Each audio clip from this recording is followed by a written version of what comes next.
Hi friends, welcome to the tutorial. ఇక్కడ మనం capacitor గురించి నేర్చుకుంటాం. కెపాసిటర్కు రెండు టెర్మినల్స్ ఉంటాయి. ఇదొకటి అండ్ ఇదొకటి. ఇక్కడ మనం సింబల్ని చూడొచ్చు, కెపాసిటర్ సింబల్ని. ఓకే ఫ్రెండ్స్, ఇందులో గల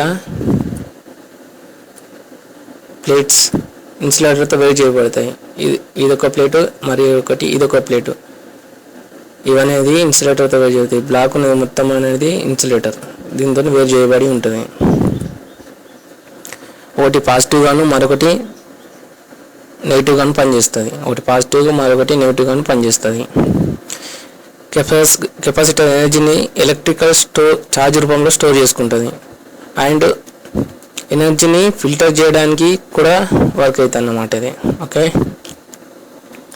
కెపాసిటర్ను మనం ఫారడేస్లో కొలుస్తాం. ఇదేం చేస్తుందంటే, కెపాసిటర్ అసలు మనకి ఎందుకు యూజ్ అవుతుంది అంటే, కెపాసిటర్ అనేది ఆల్టర్నేట్ కరెంటుని అలో చేస్తుంది. డీసీ డీసీ అంటే డైరెక్ట్ కరెంట్ అనేది బ్లాక్ చేస్తుంది. అంటే డైరెక్ట్ కరెంటుని దానికుండా పంపదన్నమాట.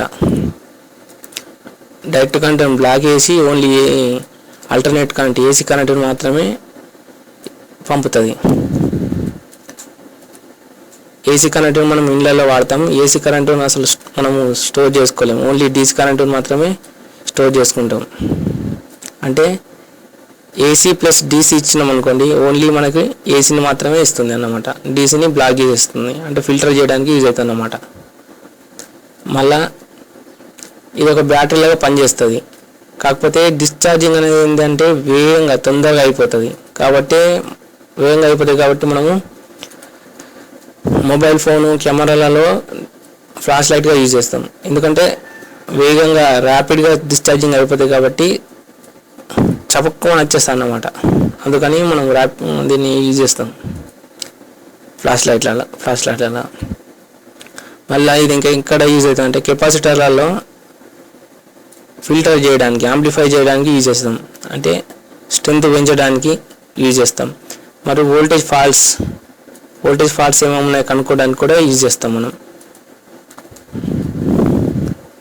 ఇక్కడ చూడొచ్చు కెపాసిటర్ ఫార్ములా అంటే C/Q/V. ఇక్కడ Q అంటేనేమో ఛార్జ్, V అంటేనేమో వోల్టేజ్, C/Q/V అంటే కెపాసిటెన్స్ ఛార్జ్ బై వోల్టేజ్. ఈ ఫార్ములాతో మనం కెపాసిటెన్స్ని కనుక్కోవచ్చు.